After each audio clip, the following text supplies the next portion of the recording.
সতর্কবার্তা, একটু বৃষ্টি হলেই ডুবে যায় রাস্তা। এ যেন পথ নয়, নদীপথের রাস্তা।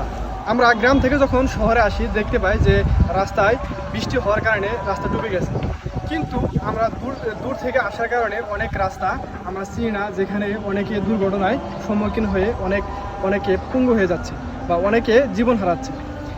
এই দায়বদ্ধতা কার যে রাস্তায় ড্রেনের পানি যেখানে পড়ার সাথে সাথে চলে যাওয়ার কথা সেখানে পানি যাচ্ছে না। এখানে আমাদের দায়বদ্ধতার কারণেই এগুলো রাস্তা ব্লক হয়ে যাচ্ছে। আমরা যেগুলো খাবার খাই বা পলিথিন বজ্র পদার্থ যেগুলো আমরা ফেলে দিই, এখান থেকে কিন্তু দেখা যায় কি যে ওই জলাধারে যে রাস্তাটা সেই মুখটি কিন্তু বন্ধ হয়ে যায়। এই মুখটি বন্ধ হওয়ার কারণে দেখা যাচ্ছে যে প্রতি সময় একটু বৃষ্টি হলেই রাস্তায় পানি উঠে ডুবে যায়। মনে হয় রাস্তা নয়, এ যেন এক সমুদ্র সৈকত। মনে হয় যে এটা হলো গরিবের কক্সবাজার, এরকম কিন্তু মনে হচ্ছে। কিন্তু একটু সময় নিয়ে কিন্তু পানিটি চলে যাচ্ছে।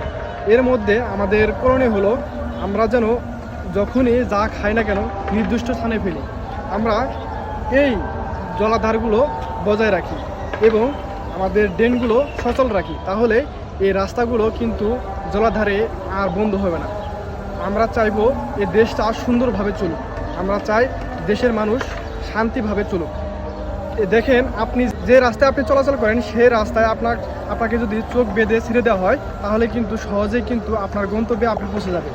কিন্তু আপনার অচেনা রাস্তায় যদি আপনাকে ছেড়ে দেওয়া হয় সহজে কিন্তু আপনার সেই রাস্তাটি দূরের মনে হবে এবং কি সেই রাস্তায় কোথায় কি আছে আপনি কিন্তু জানেন না।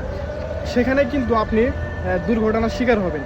তাই আমরা এই রাস্তা যেন বন্ধ না হয় বা এই জলাধারের যেন ক্ষতি না হয়, আমরা এর জন্য চাইবো যে আমরা যেখানে যাই খাই, যেখানে যাই করি না কেন, আমরা নির্দিষ্ট স্থানে ফেলি। নির্দিষ্ট স্থানে ফেললে কিন্তু আমাদের এই জলাধারগুলো আর বন্ধ হবে না। তাহলে আমাদের পরিবেশ এবং সমাজ দুটাই সুন্দর হবে। ধন্যবাদ সকলকে ভিডিওটি দেখার জন্য।